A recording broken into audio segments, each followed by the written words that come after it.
Friends এখন আমরা chowmein বানাবো। তো এখানে আলু ক্যাপসিকাম পেঁয়াজ দিয়ে সব রেডি করা হয়ে গেছে। এটা এখন আমরা রেডি করছি।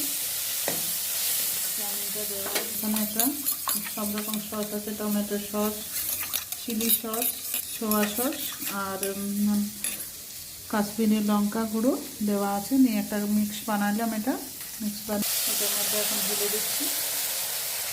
এখন সব মিলিয়ে নিচ্ছি ভালো করে। সব মিলিয়ে নেওয়া হচ্ছে এখন। এরপর চাউমিনটা দিয়ে দেবো। একটু সেজওয়ান চাটনি আমরা অ্যাড করছি। সেজওয়ান চাটনিটা গুলে দিয়ে দেবো। চাউমিনটা এখন আমরা দিয়ে দেবো, এর মধ্যে ছেড়ে দিচ্ছি।